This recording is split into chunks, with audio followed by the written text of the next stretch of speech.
Dear students, class 9th maths chapter 7 exercise 7.2 का question number 6 solve करते हैं। 6 में हमको बोला गया है triangle A B C is an isosceles triangle in which A B equal to A C. तो किस ट्राइंगल की बात कर रहा है? ए बी सी की। ए बी सी, इस ट्राइंगल में A B side and A C side equal है, ये हमको गिवन है। आगे हमको बोला गया है side B A is produce to D such that A D equal to A B. A B side को डी पॉइंट तक प्रोड्यूस किया गया है और इस तरह प्रोड्यूस किया गया है कि ए डी इक्वल टू क्या हो जाए? ए बी के इक्वल हो जाए। हमको प्रूव करना है angle B C D is a right angle. Angle B C D कहाँ है? Angle B C D, it means ये है एक राइट एंगल प्रूव करना है, मीन्स इसको हमें 90 डिग्री एंगल का प्रूव करना है। तो हम पहले ट्राइंगल लेते हैं, ट्राइंगल ए सी डी।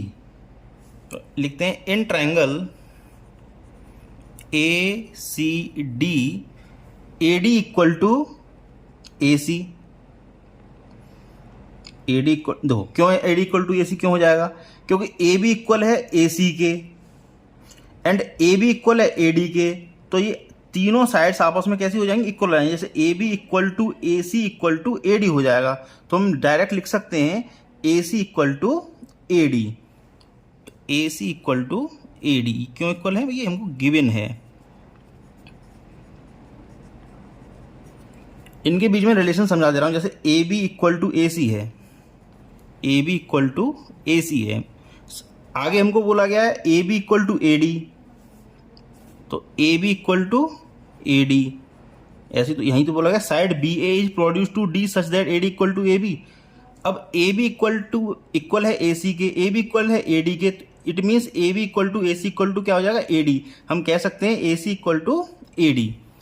अगर ए सी और ए डी इक्वल है तो इनके अपोजिट एंगल भी कैसे होंगे? इक्वल होंगे। तो ए सी के अपोजिट एंगल कौन सा बनना है? ये डी एंगल बनना है। और ए डी के अपोजिट कौन सा एंगल बनना है? एंगल ए सी डी वाला, ये वाला एंगल बनना है। तो ये भी क्या हो जाएंगे? इक्वल हो जाएंगे। तो लिख सकते हैं angle A C D equal to angle D. क्यों इक्वल हो जाएंगे?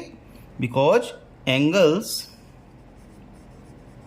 Opposite to equal sides are equal. तो हम इसको इक्वेशन नंबर 1 मान सकते हैं। 1 मान लिया हमने इसको। अब ट्राइंगल ए बी सी की बात करते हैं। ट्राइंगल ए बी सी, तो लिख सकते हैं इन ट्राइंगल, तो लिखेंगे इन ट्राइंगल ए बी सी।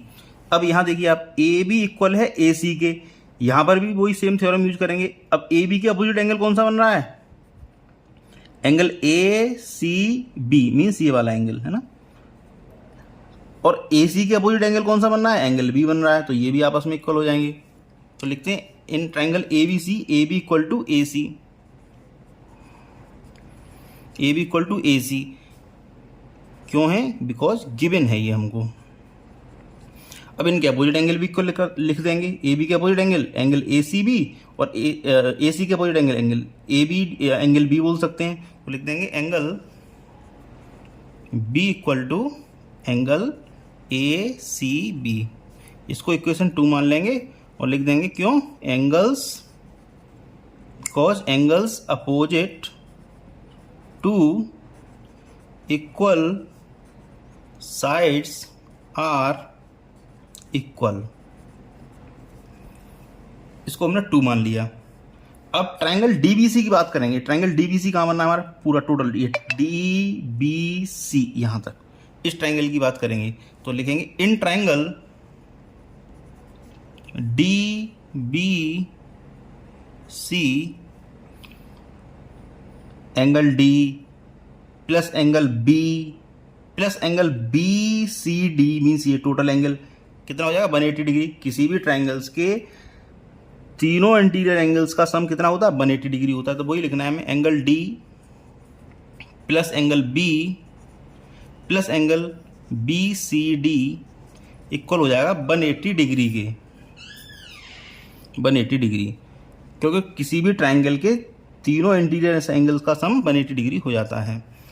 अब एंगल डी किसके इक्वल है? एंगल ए सी डी के इक्वेशन 1 में हमने प्रूव किया है।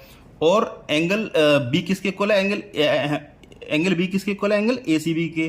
इसको हमने इक्वेशन 2 में प्रूव किया है। तो लिखेंगे एंगल डी को किससे रिप्लेस करेंगे, एंगल ए सी डी को। तो एंगल डी की ये लिखेंगे angle A C D plus B को क्या लिख देंगे, angle A C B plus angle A C B, और बी सी डी को हम सेम लिख देंगे, angle B C D equal हो जाएगा 180 डिग्री के।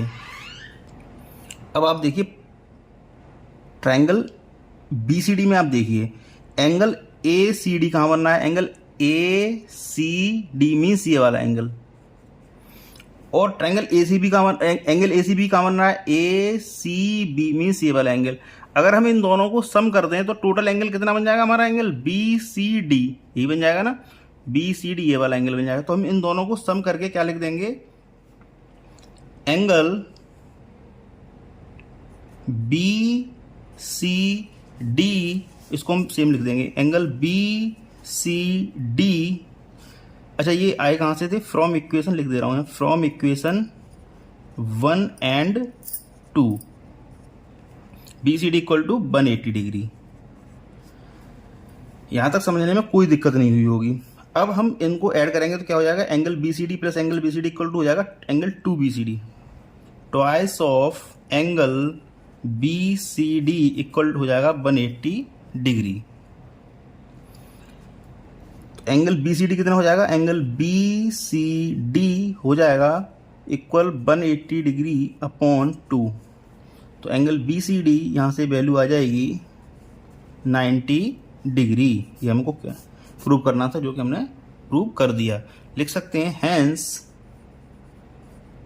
Angle B C D is a right angle. ये इसका क्वेश्चन का सॉल्यूशन था। Thank you very much.